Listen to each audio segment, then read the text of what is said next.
Heavy rain is once again making its way through Southern California. Find out how USC students feel about the storm.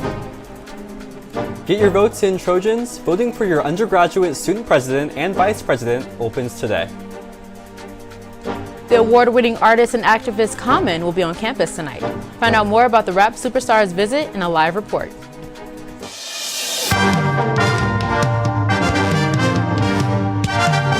Annenberg TV News is next.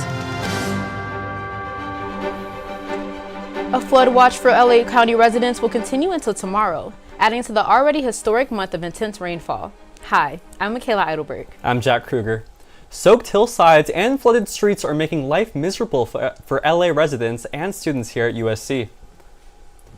Students have been dodging puddles and downpours throughout the day. Meantime, city crews are working 24/7 filling potholes, strengthening hills prone to mudslides, and fixing electrical equipment. Some students enjoy this weather, but most do not.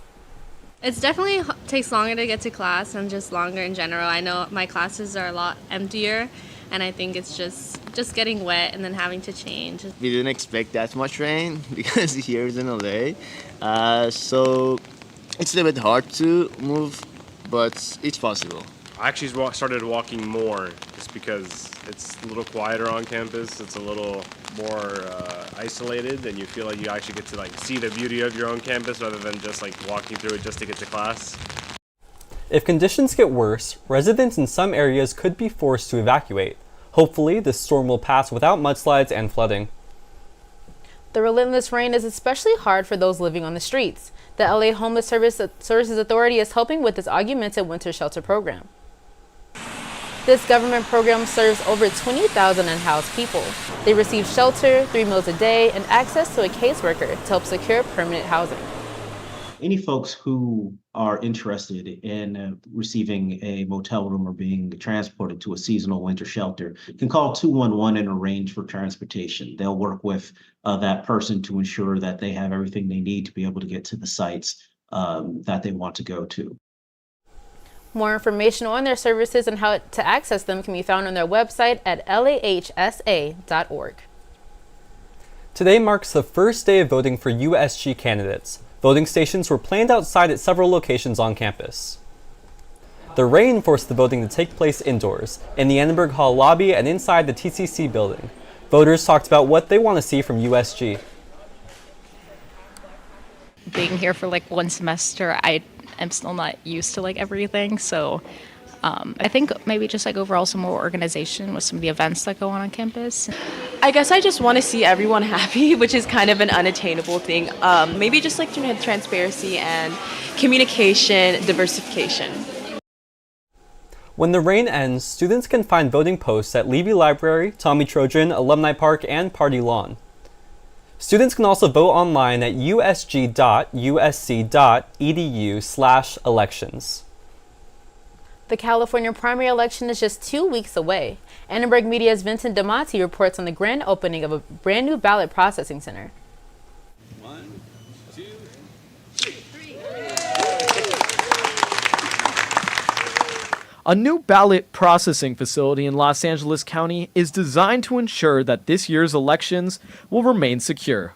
Yeah, I think the goal of the facility was to consolidate the ballot processing into one location. That allows us to address transparency and security in ways that have always been important to us. The Los Angeles Board of Supervisors approved a plan 4 years ago to transform a former Fry's electronics store into a ballot processing facility. $10 million later, the project is ready for election season. It is so important to the integrity of our voting process that we have the ability, the leadership, the institutional commitment, and the funding to make this happen. This massive 144,000 square foot facility behind me will be home to up to 800 election workers come Super Tuesday. With so many workers being involved in this facility, security is still the facility's top priority. We know that over the past 6 to 8 years, the controversy around the elections process nationally has led to some threatening behavior of election officials. There are other safety concerns as well. And so that's why you see things like use of the Sheriff's Department K-9 unit to scan the ballots when they're coming in from the post office or from the drop boxes. The facility will serve as one of the main ballot counting centers in the county, with up to 3 million ballots expected to be counted in the November election. County officials say they want to protect workers and votes. For Annenberg Media, I'm Vincent DeMonte. President Biden is here in LA tonight for several fundraisers. Political reporter Hannah Abuahaj is here with more on where he'll be meeting with supporters. The White House reports President Biden will be here in California until Thursday and will make stops in Los Angeles, San Francisco, and Los Altos Hills for political engagements. Biden touched down at LAX this afternoon and will attend a fundraiser tonight. The event is hosted by Democratic Party chair boosters, Haim and Cheryl Saban, and sports management executive Casey Wasserman. Proceeds will support his re-election campaign. Let's face it, for worse, money is a huge factor in American politics today. For Democrats, California is one giant wallet. It's where the candidates come to collect cash. There's a lot of wealth in our states. Biden's poll numbers are not doing very well. So for him, being able to look at positive cash numbers is a really good indicator that he's more popular than the polls would reflect. So Hannah, Biden's raising all this money in California. Where is this money going to go? So Jack, the money raised in California will go towards campaign efforts in swing states. So you're looking at states like Ohio, Wisconsin, and Arizona, places where the election will be a little bit more contentious, especially since California tends to swing Democratic anyways. But it's important to remember that even though we're getting a lot of money, Biden's getting a lot of money from California, most of his donations are only under $200, and these are coming from a more grassroots efforts, which will be used to boost his image, show people that he's well liked by the public. He doesn't always need to rely on these big donations in order to raise money. So with this in mind, how might fundraising look for different other candidates, like particularly Donald Trump? So when we're looking at Donald Trump, especially in the past, it's no surprise he's proven that he's great at raising money. After all, he's selling these golden high-top sneakers, he was selling chocolate bars, he had merch with his mugshot on it. I think what Trump's campaign team needs to worry more about is his legal fees. He was just served with $399 million that he needs to pay with his lawsuits, and his team has yet to release any of the fundraising information regarding what they made in January, so we don't even have those numbers yet. We have nothing to compare it to. The California Faculty Association voted to approve a new contract for the 23 schools in the California State University system. The agreement includes a 5% general salary increase for all faculty, retroactive to last July, a 2.65% service salary increase for the lowest paid faculty, and access to a union representative when dealing with campus police, and an increase in paid parental leave from 6 to 10 weeks. We talked to the union chapter president of one of the schools about what's next for the faculty. Well, in a year, we start rebargaining our entire contract. And that will give us the ability to have other increases for other levels of faculty. I know that we're still going to work on benefits for counselors. I mean, we got the aspirational ratio that we were asking for, but to really put some meat behind that, really solidifying what it means to have course caps and other things in our contract.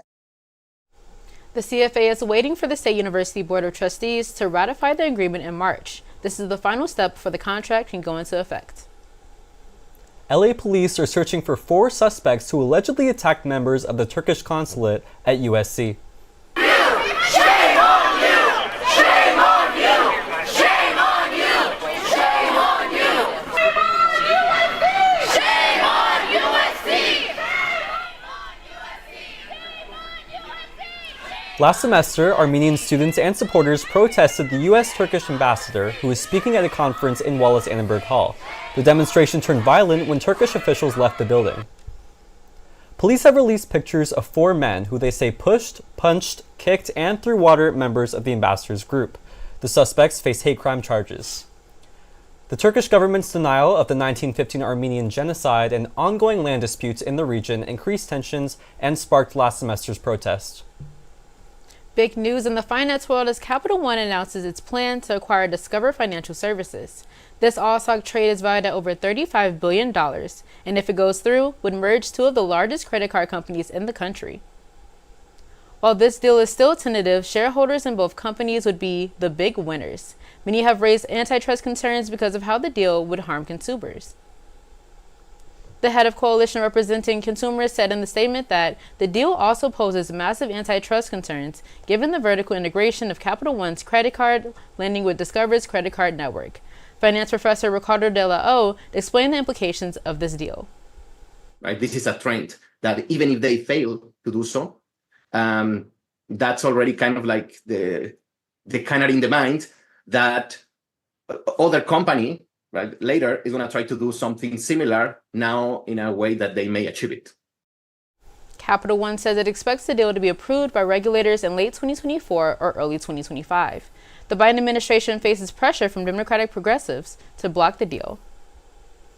Tired of the rain like I am? Find out when we can expect some sunshine. The forecast coming up. Celebrity actor, celebrity rapper, and actor Common will be speaking at USC tonight. Outfits worn on stage by Dolly Parton and Katy Perry are heading to auction soon. Stay tuned to find out more.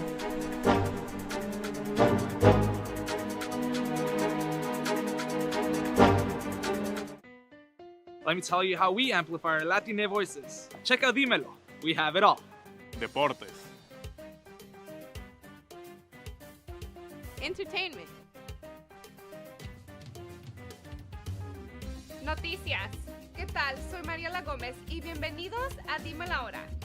Radio and podcasting. Comida y cultura. Digital social media. ¿A qué equipo le vas tú? LA Galaxy o LAFC? Dímelo is the only Latina-focused media outlet at USC. Dímelo.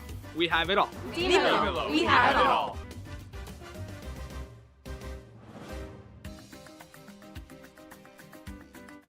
Mr. Owl, how many licks does it take to get to the Tootsie Roll center of a Tootsie Pop? Let's find out. 1, 2, 3. How many licks does it take to get to the center of a Tootsie Pop? The world may never know. There's a new pet. Chia. Chia Pet, the pottery that grows. It's fun and easy. Soak your chia, spread the seeds, keep it watered, and watch it grow. And now grow a whole collection of fun with Chia teddy bears, puppies, kittens, rams, bulls. There's even a chia tree to keep your pets company. Chia Pets and Trees, the pottery that grows. The Chia Pet and Chia Tree are available at Kmart, Rite Aid, Ames, and Woolworth. Makes a great gift. Welcome back to ATVN. Common, one of the first rappers to win an Oscar, Emmy, and a Grammy, will be at Bovard Auditorium tonight. Reporter Anthony Bettino is there now with more on what he'll be talking about. Thanks, Jack. The auditorium I'm in right now may be empty, but in just about 1 hour, it will be packed with students for the one-of-a-kind opportunity to hear Common talk about his new book, And Then We Rise. See themselves in God and every human being. The famous rapper, actor, and author's book will go through his journey of taking care of mental health while encouraging others to do the same. Maya Broomfield, editor of Black, spoke about the significance of this event and why it's so important he's coming to USC. Oftentimes, the Black students here feel overlooked and they do struggle with mental health, but we don't really feel like we have a support system or a place that we can go to. So for him to come to a PWI and come to a place where he might not be like everybody's favorite artists or the biggest artists on campus, it really shows that he's willing to go into places where we're not normally the main audience and kind of break those barriers. An evening with Common seems to be a very insightful and eye-opening night for the USC community. The event starts at 7 p.m. tonight. For Annenberg Media, I'm Anthony Bettino. Now back to Jack and Michaela in the studio. Thanks, Anthony. Looking for a hot bite on this cold LA night? Culture Bites reporter Liv Kelleher has just the place, a Nepalese and Tibetan restaurant where the food is made to warm your soul. Prepare to be transported right to the snow-capped mountains of the Himalayas. I checked out a local restaurant serving up this unique regional cuisine. We're from Nepal, and we're very close to India and China, and our food is very closer to Indian food. We use a lot of similar spices, almost exactly the same spices. And we also have some Chinese influence, like the dumplings and the noodles. and those are really popular as a street food out in Nepal. This merge of Indian and Chinese flavors is perfectly exemplified by the momo, which is the dumpling of the region. You get a sense of the Indian influence in here. It has like those warm spices, coriander. The sauce tastes like there may be some curry in it, but it does kind of have that experience of eating like a Chinese dumpling. I could eat like a bag of these. I love dumplings, and it's always fun to try a new dumpling of the world. And I think that this is a signature item for a reason. The chef and owner Renu Kayatsa is using the same recipe she grew up eating in Nepal. Some people, they say, oh, it's my grandma makes same sauce, same soup, and some say, and I feel very good. I feel very happy. These homemade flavors keep customers coming back for more. It's honestly amazing. Customer service is great, and every time I come in, it's just a different experience. Like, every time you get a bite of the food, it's like the flavor just like bursts in your mouth, and it's just so flavorful. Himalayan House hosts a lunch buffet every Sunday and Monday. This is a great way to try a little bit of everything. For Annenberg Media, I'm Liv Kelleher. Liv, I'm going to ask you every week, where was my invite? Looks perfect for a rainy day like today, but speaking of rain, Senwin, what's going on with the weather? Thanks, Jack. Welcome back to Weather with a Winner with yours truly, Senwin Pareja. Now, Jack's wondering when the rain's going to end. I'm wondering when the rain's going to end. So let's stop wasting time and hop right into it. Current conditions are looking like 59 degrees with mostly clear skies, which is pretty chilly, at least for SoCal standards. So let's see if that's going to continue throughout the rest of the week with our 5-day forecast. And would you look at that? There is light at the end of the tunnel. Why? Because on Wednesday, we're going to have a high of 63 and a low of 48 with partly sunny skies and only a 40% chance of rain before 10 a.m. So if you have any late morning, early afternoon classes, best not to skip them. Thursday through Saturday, we're going to have a slight increase in temperatures with mostly clear skies. So yes, we will be reuniting once again with that SoCal sun we know and love, ending on Saturday with a high of 70 and a low of 51. And finally, on Sunday, that sun is going to shy away, but fortunately for us, not completely, with partly cloudy skies and a high of 66 and a low of 52 with only a slight chance of rain. So there you have it, children. You may be sloshing away in the rain today, but tomorrow and the rest of the week, that SoCal sun is here to stay. Adia, what's going on in sports? Up next, two children set new USC track and field records. A successful weekend in Oregon for USC women's basketball. And a not so hot start to the baseball season in the desert.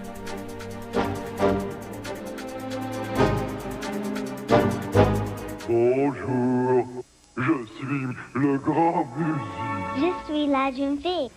Yes, that's French they're speaking. And no, these children aren't French. They're American. And they've acquired their amazing new language skills from Muzzy, the remarkable new video language program for children developed by the British Broadcasting Corporation. With this unique BBC language course, children learn a second language with incredible ease. 4 delightful videos quickly become their favorite TV show and teaches children the same way they learned English. Learning another language becomes fun. You'll be amazed when your children begin speaking and understanding their new language from the very first day through this unique method. The entire course, 4 videos, 2 audio cassettes, the activity book, and the parent's guide and answer book is available in French, Spanish, Italian, or German. To order, use your credit card and call this number. We'll ship and charge you $28.08 a month for 6 months. Your satisfaction is guaranteed. Call 1-800-424-0700.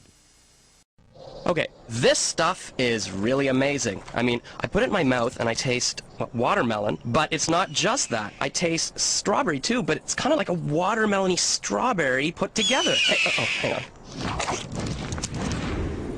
Sorry about that. And the bubbles are really awesome. I mean, that's why they call it Max, I guess, obviously. That sort of makes sense once you think about it. Oh, I'm Dan, and that's Chuck. Hubba Max, a whole new kind of bubble. Hey! Welcome back to ATVN Sports. I'm Adia Clark. And I'm Chris Jose Nixon. 10th ranked USC women's basketball spent the weekend dominating the Pacific Northwest. On Friday, the Trojans took a 36-point lead at halftime and finished with an 88-51 win in Eugene over Oregon. Sunday's game was a defensive showdown against number 11 Oregon State, but the Trojans battled to win 58-50 in Corvallis. Rhea Marshall grabbed 17 boards.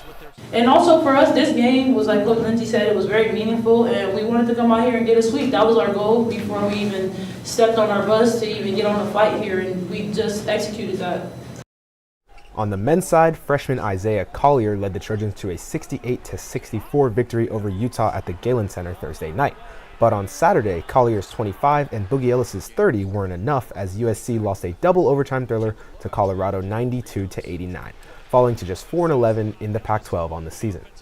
You know, nobody likes losing. Nobody wants to lose, but I still believe in this team. The record may say something else, but I know, we got the talent and we got the guys on this team to, make a run. So we just got to be able to, clean up the little details. That's really all it is. And stop me if you've heard this before, but Juju Watkins swept the Pac-12 Weekly Awards, becoming the first Trojan women's basketball player to win 3 Player of the Week awards since Nina Thompson in 1997. Fourth-ranked USC women's golf kicked off the Pac-12 preview tournament in Hawaii. Today, after day 2 of the tournament, USC is ranked 3rd, shortly behind UCLA and Stanford. USC women's golf posted 3 players in the top 10 individually. Junior Amari Avery is 6th at 4 under par. Freshman Bailey Shoemaker is tied for 7th at 3 under par, and senior Brianna Navarrosa is tied 10th at 1 under par. The team will head into the last day of the tournament tomorrow, hoping to secure the win for USC. Down in Arizona, USC baseball started its season in the MLB Desert Invitational, playing at Sloan Park, the Chicago Cubs' home for spring training. It was an 0-3 start for the Trojans as they lost 8-1 to BYU on Friday, 8-1 again to Grand Canyon on Saturday, and then 5-2 against Ohio State on Sunday. The lone bright spot, however, in the Trojan lineup has been sophomore catcher Jacob Galloway, who had 5 hits including 2 doubles and a homer in Mesa over the weekend. USC baseball is coming off a great 2023 campaign where they finished 34-23 with 1 tie. They also finished 17-13 in the Pac-12, which was good for 4th in the conference. They played their best baseball at home last year, going 26-6 at Dedeaux Field. However, with the renovations to Dedeaux, the Trojans can't rely on the same home cooking that they did last year. Their game today was rained out, but they'll look to bounce back tomorrow when they play at LMU, weather permitting, of course. This weekend, USC's track and fields were on fire in Arkansas and New Mexico, as Trojans competed at both the Pac-12 Arkansas Qualifier and USA Track and Field Indoor Championships. Trojans won 3 events at the Arkansas Qualifier. At the USA Indoor Track and Field Championships, 2 Trojans made remarkable strides. Jasmine Jones set the Trojan women's 60-meter hurdles record with a time of 7.78, taken 2nd at the USATF Indoor Championships. Johnny Brackens won the USA Indoor Long Jump title by jumping a personal best and school record. Both Jones and Brackens decided to decline a spot in Team USA's World Indoor Championships to compete for USC at the NCAA Indoor Championships this upcoming month. Chris, what do you think about their decision to decline this offer? I mean, obviously it's about what's right for them. It's about what their goals are. And I think we obviously have fantastic coaching, fantastic facilities here at USC. So I think that they made a great choice. I think so too. Track is an individual sport, but when it comes to USC, we are a team and family. So I think it's really admirable for them to really choose competing in the NCAA tournament rather than competing for Team USA. Yeah, that's awesome. And that's all we got for sports. For ATVN, I'm Adia Clark. And I'm Christian Jose Nixon. What do we have up next, Michaela? Thanks, Chris Medea. Just ahead, a preview of items worn by iconic artists like Taylor Swift going to auction. Stick around to see for yourself.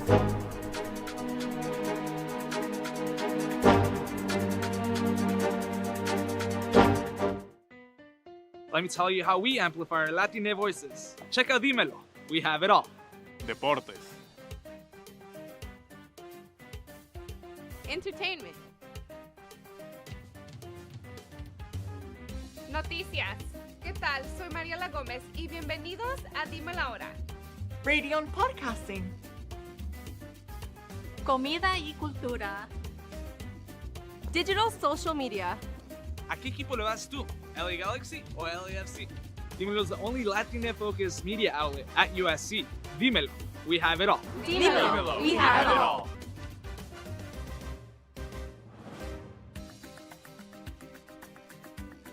Want quality name brand carpet for less? Call Empire and you can get quality carpet at the lowest price guaranteed. And no payments for 1 year. 800-588-2300 Empire. Today. I've replaced your shoelaces with fruit by the foot. So you did. I replaced your fingers with fruit by the foot. Bravo. I've replaced your bones with fruit by the foot. Indeed you have. I replaced your guitar strings with fruit by the foot. Seems like a step backwards, but alright. I've replaced your DNA with fruit by the foot. That would be end game, my friend. Fruit by the foot. Fruit-flavored snack. Welcome back. Ever wondered what some of your favorite stars do with some of their prized possessions? Annenberg Media's Khalif Starks takes us to a celebrity auction house filled with the treasures of several music icons. Unique items from iconic artists are on the auction block this week, from a gold ring worn by Andy Warhol to a trunk and tambourine from a Taylor Swift photo shoot. He was a collector of jewelry. We have a gold ring of Andy Warhol. A lot of the time we get collections from the source themselves. For example, we did a Janet Jackson auction in 2021. The bidding takes place this week at Julian's Auction House in Gardena. It's not Christie's, but it's been around for 2 decades. This green ensemble worn by Dolly Parton ranging from $20,000 to $40,000, and the pink jumpsuit right behind me ranging from $7,000 to $9,000, worn by Katy Perry during her FIFA performance in 2019. Items such as a painting of a rat wearing a gold chain, to Gibson guitars played by Lana Del Rey, and the Goo Goo Dolls. You're probably thinking, where do people put these things in their home? People want to collect these, they want to keep them near them, and how they display them is a great question. In how do you make it interesting? How do you hang a guitar next to a fine art piece in your house? It's still unique, it still has a story to tell. The auction this Thursday focuses on street art, and next week, music icons. For Annenberg Media, I'm Khalif Starks. Now, Jack, I love all these artists, but with my college salary, meaning no salary, I wouldn't even put my hand up. Right? Maybe I could save up a bit. I mean, to wear that green Dolly Parton get up, I mean, that could be pretty fun and parade around my apartment. Why not? But yeah, I'll have to see a little bit. Maybe a few years of saving up. For sure. Well, thanks for watching Annenberg TV News. From everyone at Annenberg Media, I'm Michaela Eidelberg. And I'm Jack Kruger. For more coverage, watch and subscribe to our YouTube channel at youtube.com/Annenberg Media. Good night.